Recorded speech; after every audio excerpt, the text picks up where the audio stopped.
예수님이 태어난 지 한 달이 지나도 마리아와 요셉은 아직 고향인 나사렛으로 돌아가지 않았습니다. 호적 등록을 하는 일이 끝나지 않았거나 아니면 아직 예수님이 너무 어려서 여행을 하는 것이 무리라고 생각했는지도 모릅니다.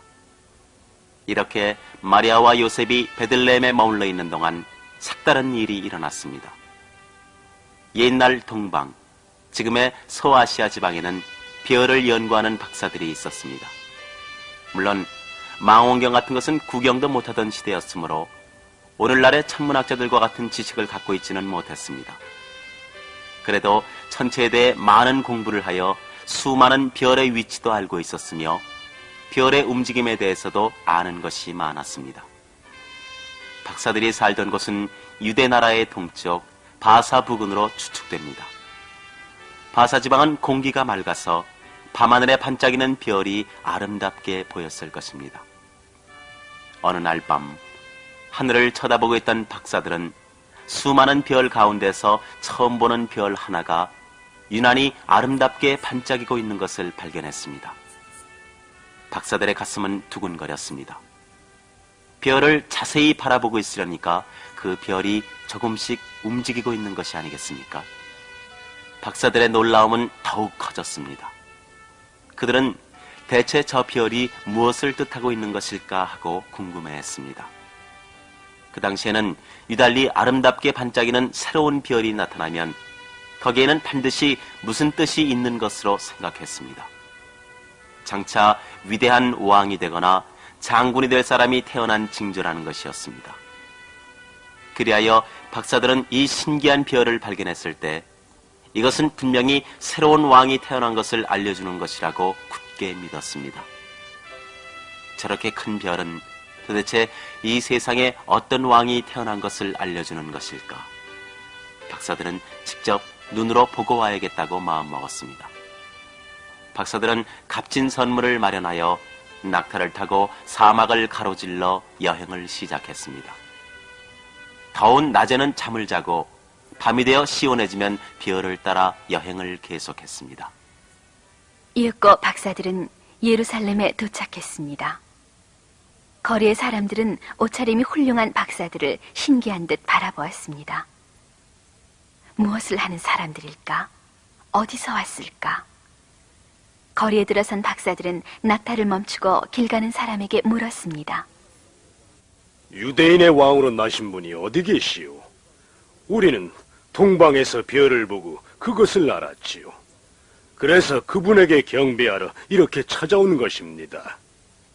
그 말을 들은 사람 가운데 한 명이 곧장 헤롯 왕의 궁전으로 달려가서 이런 일을 알려주었습니다. 말씀드리겠습니다. 방금 이곳 예루살렘에 나그네 몇 사람이 낙타를 타고 와서 길 가는 사람을 붙잡고 유대에 새로운 왕이 태어났다고 하는데 그분이 어디 계시느냐고 물었습니다. 그 사람들의 말인즉 동방에서 별을 보고 알게 되어 그분을 뵈러 왔다고 합니다. 헤롯 왕은 그 말을 듣자 얼굴을 찌푸렸습니다. 자기 아들도 아닌 사람이 이 유대의 왕이 된다는 것은 당치 않은 일이라 생각했던 것입니다. 헤롯 왕은 곧 대제사장들과 학자를 불러 모아 명령했습니다.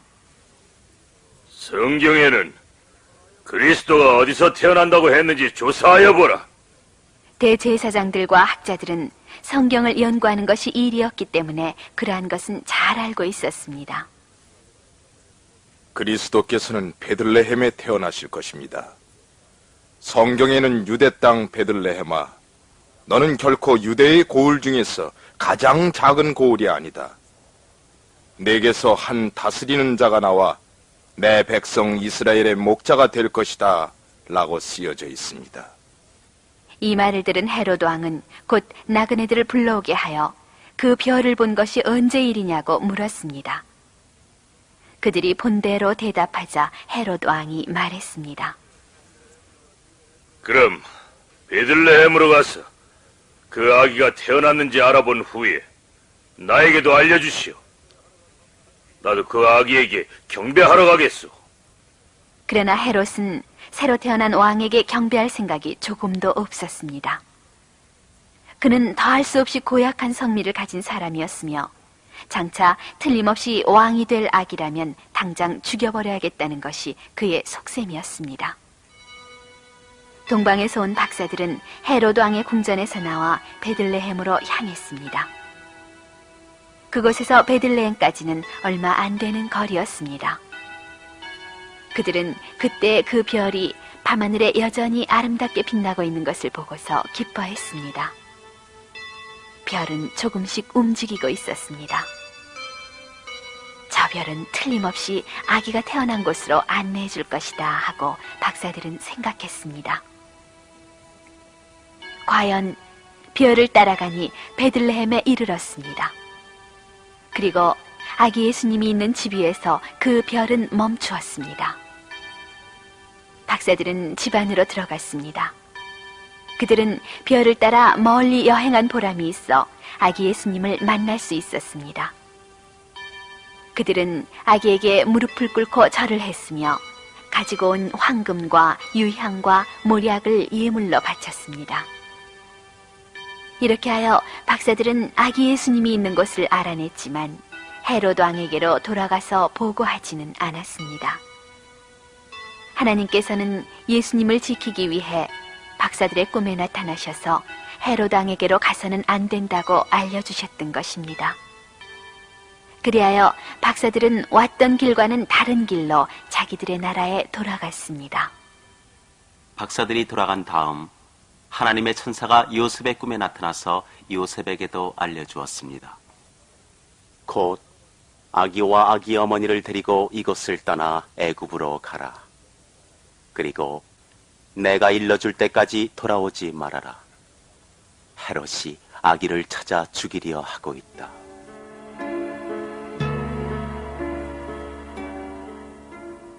어서 일어나시오. 하나님께서 보내신 천사가 말하기를 헤롯이 아기를 죽이려 하니 급히 애굽으로 달아나라. 거기서 내가 알려줄 때까지 돌아와서는 안 된다고 하셨소. 자, 날이 밝기 전에 이곳을 떠납시다.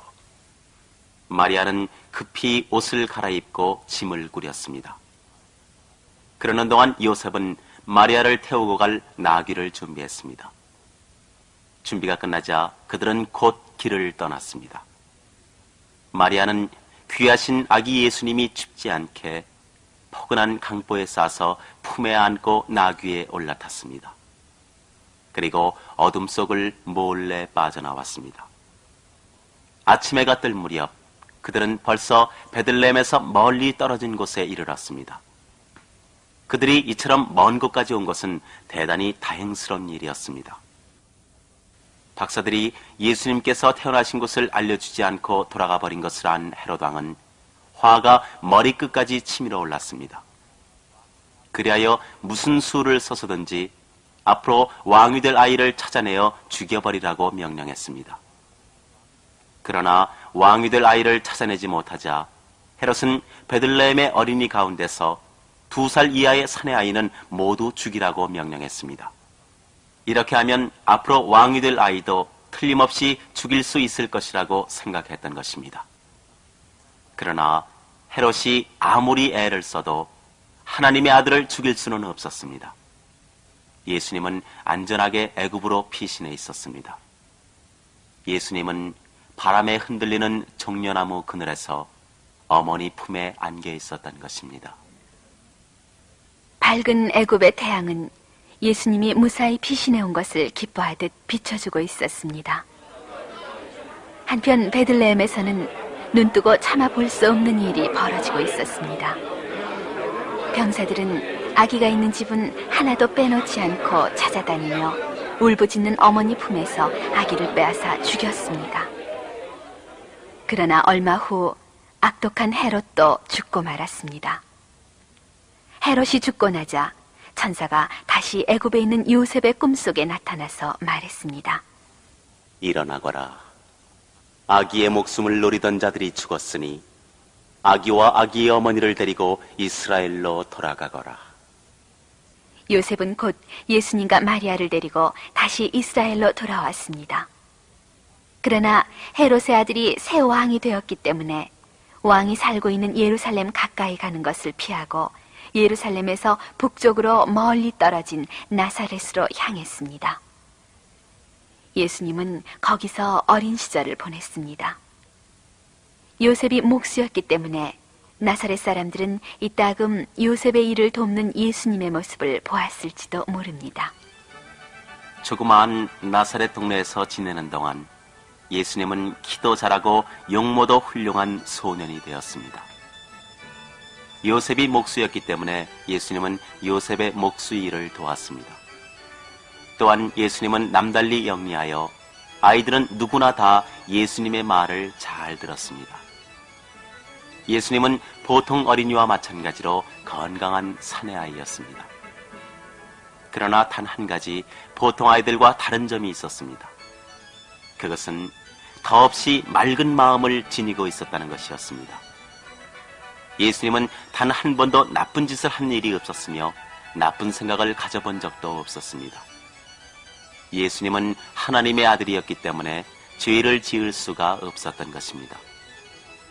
아담과 하와가 하나님의 말씀을 어기고 따먹지 말라는 나무 열매를 따먹은 후로 그의 자손, 즉 인류는 태어날 때부터 죄를 짓는 마음을 가지게 되었습니다. 예수님은 하와의 자손 가운데 한 사람으로 태어나시기는 했지만 하나님의 아들로서 그 생명을 받으셨기 때문에 사람인 어머니로부터는 죄의 승질을 물려받지 않았던 것입니다. 예수님은 한평생 동안 완전한 성격을 지니고 계셨습니다. 예수님은 어려서부터 하나님을 열렬히 사랑했습니다. 유대 소년들은 12살이 되면 1년에 한 번씩 큰 명절로 지키는 유월절에 참가하기 위하여 부모님을 따라 예루살렘으로 가는 관습이 있었습니다. 나사렛에서 예루살렘까지는 약 100km나 되어 그 당시로서는 상당히 먼 거리였습니다. 6월절이 되자 나사렛에서는 많은 사람들이 예루살렘을 향해 떠났습니다. 예수님과 마리아 그리고 요셉도 다른 사람들과 같이 예루살렘으로 갔습니다. 길을 가는 도중에 있는 성읍과 마을에서도 여러 사람들이 따라 나서서 사람의 수는 더욱더 많아졌습니다. 걸어가는 사람, 나귀를 타고 가는 사람 등 갖가지였습니다. 가다가 한낮이 되면 길가에 모여 앉아서 간단히 점심을 먹습니다. 밤에는 알맞은 장소를 찾아 땅바닥에 담요를 깔고 잠을 잤습니다. 이렇게 며칠 동안 여행을 계속한 끝에 나사렛을 떠난 사람들은 예루살렘에 도착했습니다. 예루살렘에서는 유월절 축제가 이래 동안 계속되었습니다. 축제가 끝나자 사람들은 각자 집을 향해 왔던 길로 되돌아갔습니다. 그러나 예수님은 예루살렘에 그대로 남아 있었습니다. 그런 줄도 모르고 요셉과 마리아는 예수님이 곁에 없어도 별로 걱정하지 않았습니다. 틀림없이 이 많은 사람들 틈에 끼어서 친구들과 함께 가는 것이겠지. 그러나 하룻길을 걸어왔는데도 예수님은 눈에 띄지 않았습니다. 그제야 이상하게 생각한 요셉과 마리아는 아는 사람을 만날 때마다 물었습니다. 우리 예수를 못 보셨습니까? 못 보았는데요. 우리들과 함께 오지 않았습니다. 아무리 살펴보아도 예수님이 사람들 틈에 있는 것 같지 않았습니다. 요셉과 마리아는 차츰 걱정이 되었습니다. 길을 잃은 것이 아닐까? 무슨 일이 생긴 게 아닐까? 아무리 찾아도 보이지 않으므로 줄곧 찾아 헤매면서 예루살렘으로 되돌아갔습니다. 두 사람은 가는 길에 만나는 사람마다 물었습니다. 잠깐 말씀 좀 물어보겠습니다. 혹시 우리 아들을 못 보셨습니까? 나이는 12살이고 키는 큰 편이며 튼튼하게 생긴 사내아이입니다. 그러나 대답은 똑같았습니다. 예수님을 보았다는 사람은 한 사람도 없었습니다. 그들은 하루 만에 다시 예루살렘에 도착할 수 있었습니다. 요셉과 마리아는 예루살렘에 되돌아오고 나서도 이틀 동안 예수님을 찾아 거리를 헤맸습니다. 그런 끝에 사흘 만에 성전 안에 있는 예수님을 발견했습니다. 예수님은 율법을 연구하는 학자들 틈에 앉아서 그들의 이야기에 귀를 기울이기도 하고 혹은 학자들이 얼른 대답할 수 없는 어려운 질문을 하기도 했습니다. 학자들은 12살밖에 되지 않은 소년이 자기들도 잘 알지 못하는 물음에 대답을 하고 또 대답하기 어려운 질문을 하는데 놀라지 않을 수 없었습니다. 요셉과 마리아는 학자들과 함께 이야기하고 있는 예수님을 보자 깜짝 놀랐습니다. 그러나 몹시 걱정하던 끝에 겨우 찾았으므로 가만히 있을 수가 없었습니다. 마리아가 예수님에게 말했습니다. 왜 이렇게 우리를 애태우느냐? 아버지와 나는 너를 찾아다니느라고 얼마나 고생했는지 모른다. 왜 나를 찾았습니까? 내가 아버지의 집에 있어야 한다는 것을 모르셨습니까? 예수님이 아버지라고 한 것은 하늘의 아버지, 즉 하나님을 두고 한 말이었지만 요셉과 마리아는 그 말 뜻을 잘 알아듣지 못했습니다. 그들은 예수님에게 하나님을 위해 하실 일이 있다는 것을 깨닫지 못했던 것입니다. 예수님은 아버지와 어머니를 따라 나사렛으로 돌아왔습니다. 마리아는 예수님이 한 말을 마음에 두고 몇 번이고 되새겨 보았습니다. 예수님은 아버지 어머니와 함께 나사렛에 살면서 아버지 요셉이 하는 목수일을 부지런히 도왔고 하늘에 계시는 아버지께 열심히 기도드렸습니다. 그러는 동안에 어느덧 어른이 되었습니다. 한편 사가랴와 엘리사벳의 아들 요한은 하나님을 공경하는 마음이 무척 두터웠으며 혼자 조용히 하나님에 대해 생각하기 위하여 아무도 없는 광야에 나가서 지냈습니다. 하나님께서는 요한이 할 중요한 일을 준비하고 계셨습니다. 그것은 예수님이 사람들을 가르치기 전에 사람들의 마음을 깨우쳐 예수님의 말씀에 귀를 기울이도록 하는 일이었습니다. 요한은 광야에서 더할 수 없이 거친 생활을 하고 있었습니다. 먹을 것이라고는 광야에 사는 사람들이 먹는 메뚜기와 바위 틈에 괴어있는 꿀뿐이었습니다. 몸에는 낙타 털옷을 걸치고 허리에 가죽띠를 두르고 있었습니다. 광야에서 생활하던 요한도 나사렛의 예수님도 다 같이 30살이 되었습니다. 마침내 두 분이 다 임무를 시작하실 날이 온 것입니다. 광야에 있는 요한에게 하나님의 명령이 내려졌습니다. 세상 사람들이 예수님을 맞이할 수 있도록 마음의 준비를 갖추게 하여라. 얼마 후 예루살렘은 물론 유대 땅 방방곡곡에 요단 강가에서 사람들을 모아놓고 하나님의 말씀을 전하는 사람이 있다는 소문이 퍼졌습니다.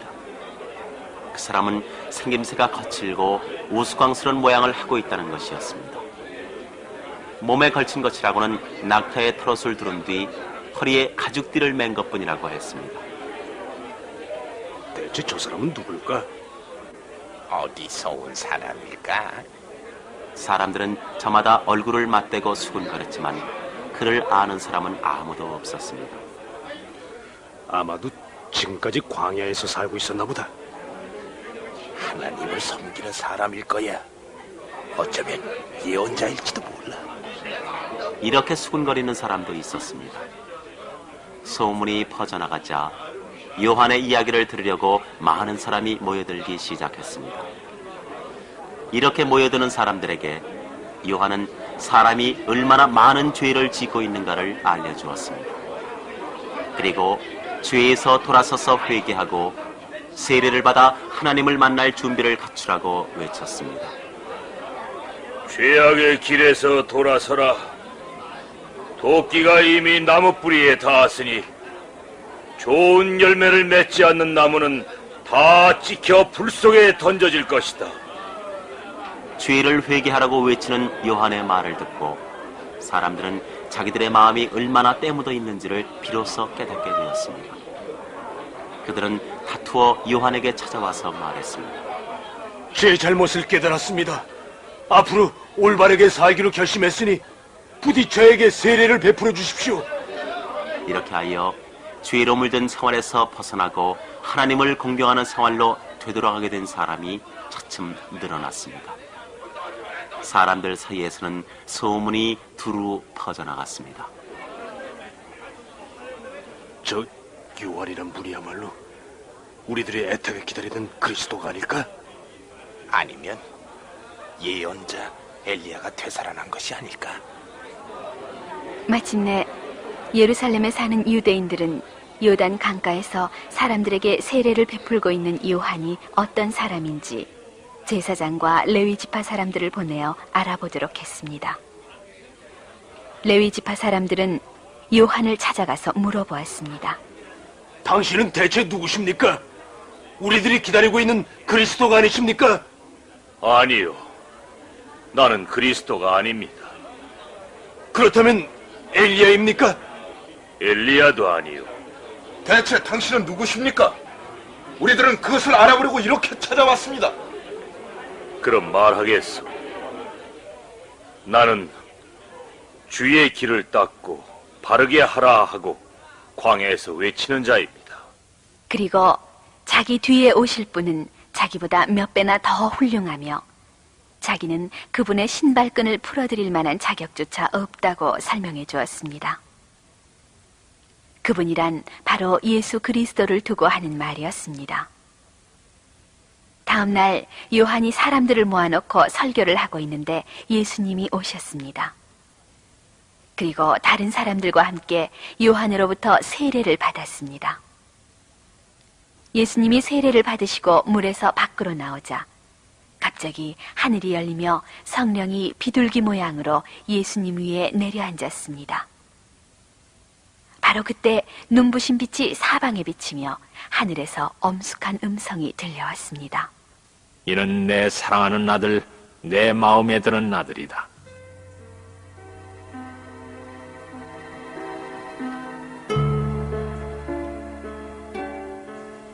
그 자리에 모였던 사람들의 놀라움이란 이루 다 말할 수 없었습니다. 그들은 일제히 존경하는 마음으로 예수님을 바라보았습니다. 그때까지 사람들은 아무리 요한이 나는 그리스도를 맞이할 준비를 하기 위해 온 사람이라 해도 고지듣지 않고 요한을 구세주라고 생각했던 것입니다. 사람들이 넋을 잃고 바라보자 요한이 말했습니다. 보라, 이분이야말로 세상의 모든 죄를 대신 지기 위해 오신 하나님의 어린 양이다. 내 뒤에 보다 더 훌륭한 분이 오신다고 한 것은 바로 이분을 두고 한 말이었다. 나도 지금까지 그분이 누군지 알지 못했다. 그러나 하나님께서는 성령이 비둘기 모양을 하고 그 머리 위에 내려앉는 것을 보거든 그인 줄 알라고 말씀하셨다. 나는 지금 내 눈으로 그 광경을 보았다. 이분이야말로 바로 하나님의 아들 예수님이시다. 사람들은 집으로 돌아가자 이 신기한 일에 대해서 이야기하느라고 시간 가는 줄 몰랐습니다. 그리스도가 오시기를 애타게 기다리던 사람들로서는 세상에 더없이 기쁜 날이었습니다.